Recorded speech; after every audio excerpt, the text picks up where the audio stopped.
Hello everyone, welcome to Edufy. आज हम लोग 10th लेवल के एक बेसिक चैप्टर के बारे में बात करने वाले हैं जिसका नाम है बहुपद, जिसको हम अंग्रेजी भाषा में पॉलिनोमियल के नाम से भी पहचानते हैं। तो चलिए सबसे पहले हम इसके कुछ बेसिक पॉइंट्स के बारे में भी बात कर लेते हैं। बाद में इसके हम एडवांस लेवल के बारे में भी समझेंगे, जिसमें कि सवाल को हल करना हम लोग सीखेंगे। ठीक है, तो सबसे पहले हम लोग बहुपद क्या होता है इसके बारे में, इसको हम परिभाषा के अनुसार समझेंगे। ठीक है, ये एक टाइप का व्यंजक है जिसको हम बहुपद मान सकते हैं, जिसमें कि बहुत सारे पद आ रहे हों। ठीक है, तो यहाँ पर देखो, ये एक पद हो गया, ये दो पद हो गए, और ये तीसरा पद हो गया, और ये चौथा, और ये फिर लास्ट में एन तक गया है। ठीक है ना। तो बहुपद जो होता है उसको पहचानने के लिए दो ऑप्शन हैं तुम्हारे पास। एक तो घात के आधार पर, पहली चीज घात के आधार पर, और दूसरा चीज पद के आधार पर। घात और पद के आधार पर हम बहुपद को कैटेगराइज कर सकते हैं। ठीक है, लेकिन यहां पर हम लोग घात के आधार पर बहुपद को कैटेगराइज करेंगे। ठीक है, तो उससे पहले इसकी परिभाषा को समझ लेते हैं। तो अगर कहीं पर इस प्रकार का कोई व्यंजक दिया हुआ है तो उसको हम बहुपद कब कह सकते हैं, तो इसके लिए दो कंडीशंस हैं कि यहाँ पर जो an है, ठीक है ना, मतलब a जो चल रहा है, मतलब एक वास्तविक संख्या जो साथ में चल रही है। ठीक है, अगर an है और वो an जो है जीरो नहीं होना चाहिए। कितना? जीरो नहीं होना चाहिए। पहली कंडीशन ये है कि बहुपद कब होगा कि जब an जीरो ना हो।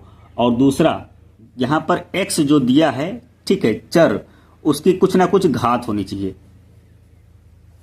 घात हो और an जीरो ना हो, तब वह व्यंजक बहुपद कहलाएगा। ठीक है, तो इसको फिर से एक बार समझ लो कि अगर कोई व्यंजक दिया हुआ है, उस व्यंजक में जो अचर संख्या है वो जीरो ना हो और जो चर है उसकी कुछ ना कुछ घात हो, तो हम उसको बहुपद कहते हैं। ठीक है ना। अब वो किस कैटेगरी का बहुपद है उसको समझने के लिए इसके हम पार्ट्स प्रकार देख लेते हैं। ठीक है, तो इसको बांटा गया है काफी सारे, मतलब अगर घात के रूप में देखा जाए तो हम एक घात कह देंगे तो वो एक घातीय हो जाएगा। ठीक है, मतलब कि रैखिक बहुपद हो जाएगा।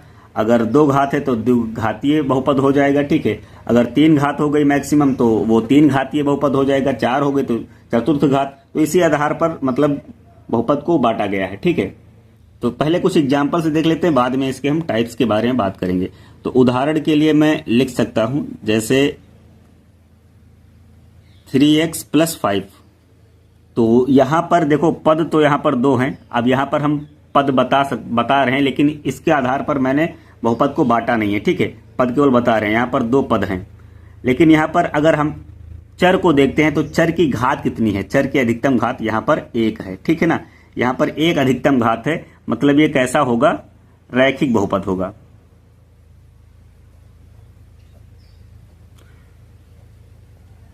एक घात है, मतलब एक घातीय कह लें या फिर रैखिक बहुपद कह लें। ठीक है, आगे एक दूसरा एग्जाम्पल लेते हैं। जैसे मैंने यहां पर ले लिया दूसरा example, 4x³ plus 3x² plus 2x plus 1। तो ये एक मैंने बहुपद लिखा है। अब यहां पर x की अधिकतम घात देखते हैं, तो x की अधिकतम घात यहां पर मुझे दिख रही है, यहां पर 3 है। ये तीन घातीय कहलाएगा, त्रिघातीय बहुपद। ठीक है ना, तो इसको हम कहते हैं त्रिघातीय बहुपद। यहां पर x की अधिकतम घात कितनी है? 3 है। तो ये एक बहुपद है, वो भी कैसा? त्रिघातीय बहुपद। ठीक है, तो घात के आधार पर ही यहां पर बहुपद को बांटा गया है। तो सबसे पहले हम पहला देख लेते हैं। यहां पर अचर बहुपद एक होता है। ठीक है ना, अचर बहुपद। अचर बहुपद क्या होता है? तो अचर बहुपद यहां पर जो x है, मतलब जो चर है, वहां पर चर की घात जीरो रख दी जाती है, तब वो क्या कहलाता है? अचर बहुपद। जैसे कि मैं लिख रहा हूं px बराबर 3x⁻0। ठीक है ना, मैंने यहां पर 3x⁻0, तो यहां पर घात क्या हो गई?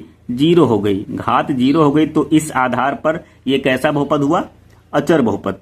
तो अब जब कभी भी किसी भी बहुपद में x की अधिकतम घात जीरो होती है तो वो अचर बहुपद कहलाएगा। अच्छा, इसको x की घात जीरो है तो हम डायरेक्ट यहाँ पर 3 लिख सकते हैं, मतलब ये px कितना है? ये डायरेक्ट 3 है। ठीक है ना, x की घात जीरो, किसी भी संख्या की घात अगर जीरो होगी तो वो 1 के बराबर होती है। ठीक है, तो यहाँ पर 1 का गुणा 3 से होगा, 3 एकम 3। ठीक है ना। फिर इसके बाद दूसरा टाइप है इसका शून्य बहुपद। क्या? शून्य बहुपद। तो ये दूसरा एक टाइप हो गया, इसका दूसरा प्रकार हो गया शून्य बहुपद। तो शून्य बहुपद क्या होता है? इसके लिए कोई एक विशेष परिभाषा नहीं दी हुई है, कोई परिभाषित नहीं किया गया है, लेकिन इसको समझना होगा।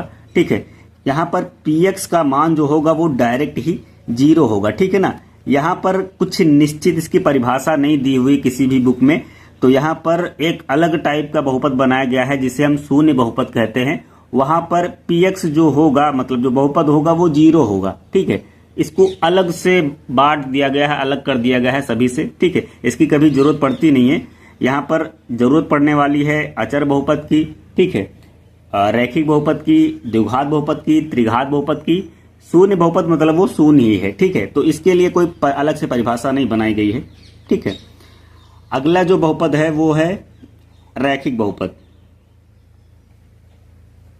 रैखिक बहुपद, तो रैखिक बहुपद क्या होता है कि या जहां पर x की अधिकतम घात 1 हो, ठीक है ना, x की अधिकतम घात कितनी हो? 1, तो वो बहुपद क्या कहलाएगा? रैखिक बहुपद। जैसे कि मैंने एग्जाम्पल लिखा था 3x की पावर 1 + 5, तो ये क्या था? रैखिक बहुपद था, क्योंकि यहाँ पर x की अधिकतम घात 1 थी। ठीक है, तो यहाँ पर एक और एग्जाम्पल ले लेते हैं, जैसे कि √2x + 3। ठीक है ना, तो यहाँ पर हमें √2 से कोई मतलब नहीं है, 3 से कोई मतलब नहीं है। ठीक है, यहाँ पर हम x के बारे में देखते हैं। तो x की अधिकतम घात कितनी है? यहाँ पर 1। ठीक है ना, तो ये कैसा बहुपद हो गया? रैखिक बहुपद। ठीक है, अगले टाइप की बात करते हैं तो आता है यहाँ पर द्विघात बहुपद। ठीक है, फोर्थ टाइप है इसका द्विघात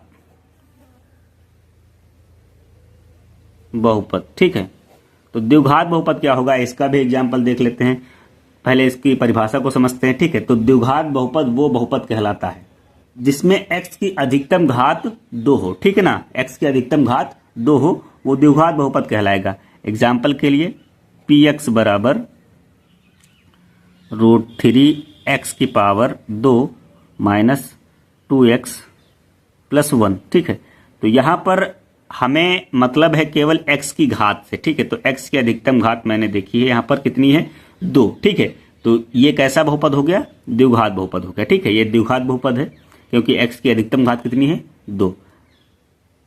आगे चलते हैं तो एक और टाइप देख लेते हैं। इसके बाद जैसे जैसे घात बढ़ाते जाएंगे वैसे वैसे वो बहुपद भी उसका नाम चेंज होता जाएगा। ठीक है, तो 5वां टाइप लास्ट करते हैं इसके बाद। तो ये यहाँ पर त्रिघात बहुपद के नाम से जाना जाता है। त्रिघात बहुपद, तो त्रिघात बहुपद में x की अधिकतम घात वैसे भी 3 रहने वाली है। ठीक है, तो px बराबर लिख सकता हूं मैं 3x की पावर 3 - √5x² + 2x - 1। ठीक है, तो ये एक त्रिघात बहुपद है क्योंकि यहाँ पर x की अधिकतम घात कितनी है? 3। तो एक बार फिर से क्लियर कर लें। ठीक है, कि बहुपद को 2 प्रकार से बांटा गया है। पहला जो है घात के आधार पर। ठीक है, मैंने 2 चीजें बताई थी, पहला था घात के आधार पर और दूसरा जो बांटा गया है वो पद के आधार पर। ठीक है, तो यहाँ पर अभी आप लोगों ने घात के आधार पर बहुपद को कैटेगराइज किया है। ठीक है, जिसमें कि तुम्हें कुछ नए नए नाम मिले हैं, अचर बहुपद, शून्य बहुपद, रैखिक बहुपद, द्विघात बहुपद, त्रिघात बहुपद। अच्छा, शून्य बहुपद को बताने का कोई मोटिव नहीं था, लेकिन ये कभी कभी एग्जाम में पूछ लिया जाता है, 1 नंबर के ऑप्शन में पूछा जाता है। ठीक है ना, तो इसको थोड़ा ध्यान से पढ़ लेना एग्जाम के टाइम। ठीक है, तो आई होप आप लोगों को ये वीडियो हेल्पफुल लगा होगा। आप लोग वीडियो को लाइक करें और चैनल को सब्सक्राइब करें। Thank you.